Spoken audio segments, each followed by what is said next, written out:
How can I prepare for Jesus' return? While some might be hoarding supplies and others looking for mystical signs, Christians should turn to the Bible to answer this question. For example, in Matthew 24 and 25, Jesus challenges his disciples through parables about his return. A parable is a relatable story used to illustrate a moral lesson. Jesus used common illustrations like farming, money, families, and even fishing to help explain spiritual truths. And regarding his second coming, Jesus used parables of preparation. We can see common themes running through these, including 1. A master and followers, 2. A master being gone or delayed, 3. A time of testing while the master is not present, and 4. An unexpected return of the master.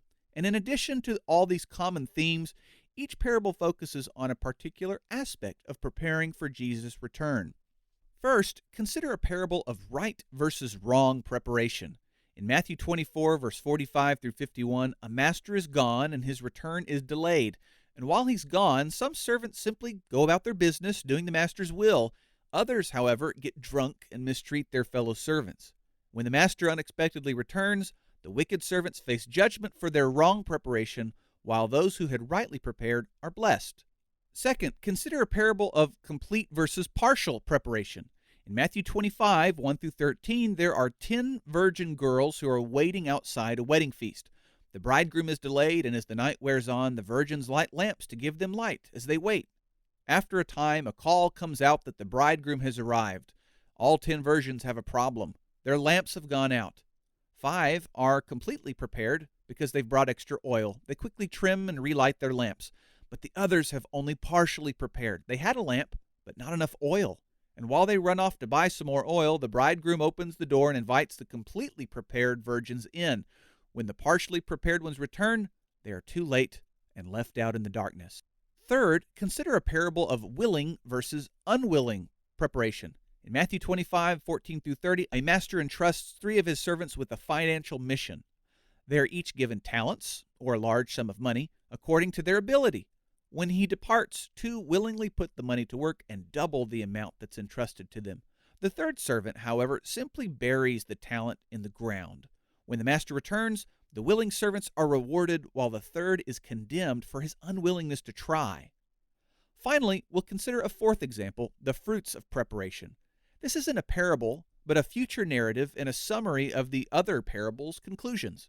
In Matthew 25, verse 30 through 46, Jesus explains what will happen to his servants who have prepared versus those who have not. When Jesus returns, there will be a resurrection of all people, past and present. All will stand in front of him and face judgment. On his right hand, he will have his faithful. He will say, "Well done, my good and faithful servants." And he'll explain that their preparation, specifically their service and charity to others, corresponds to their reward. Then he will turn to those on his left.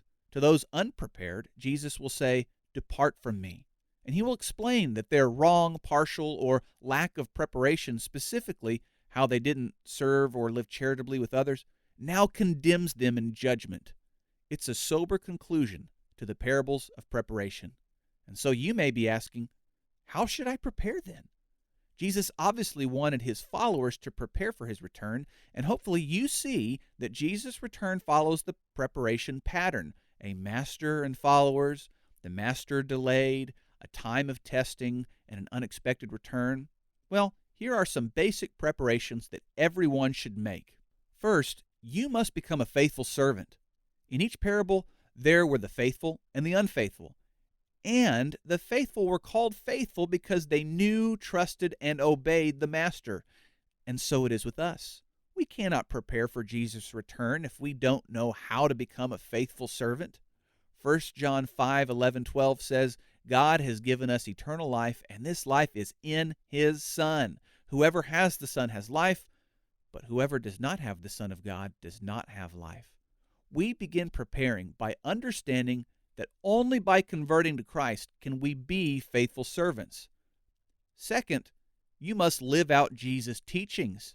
Like the servants in each parable, followers of Jesus must be faithful while the master's gone. To simply say, "Oh, I'm a servant," isn't enough.